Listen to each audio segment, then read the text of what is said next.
अस्सलाम वालेकुम गाइस, क्या हाल है? ठीक हो? ये देखें, हम लोडिंग के लिए आए थे, ठीक है, लेके जा रहे हैं रक्शे पे। ये वज़न काफ़ी ज़्यादा है, ये देखें बड़ी मुश्किल से जा रहे हैं। ये देखें अंधेरा हो गया है, बाकी काफ़ी अंधेरा हो गया यार, बड़ी मुश्किल से जा रहे हैं, अंधेरा है काफ़ी। अभी ऊपर रोड भी कच्चा है, अब पक्का रोड आएगा फिर पता चलेगा ना। अभी कच्चा रोड है, देखो बड़ी मुश्किल से जा रहे हैं।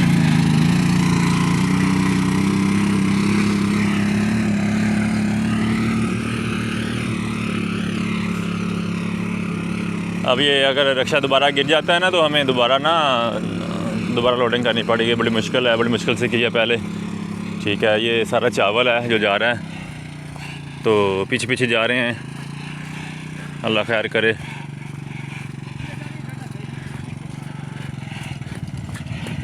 बड़ी मुश्किल है यार, रात हो गई, अंधेरा हो गया। हम चाह रहे हैं चलो सुकून से घर पहुंच जाएं। हमें नहीं लग रहा भी घर चले जाएंगे। ये देखें, ये ड्राइवर है और साथ बैठा है, बड़ी मुश्किल से जा रहे हैं।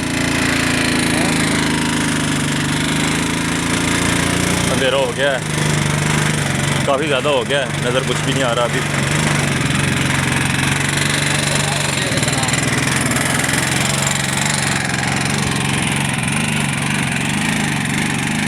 ये देखें,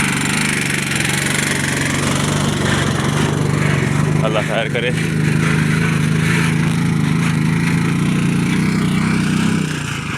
मुझे लग रहा है आप लोगों ने कभी ये देखा ही नहीं है, जो वीडियो देखेंगे उनको पता ही नहीं होगा ये चावल क्या चीज़ है या ये लोडिंग वगैरह क्या चीज़ है।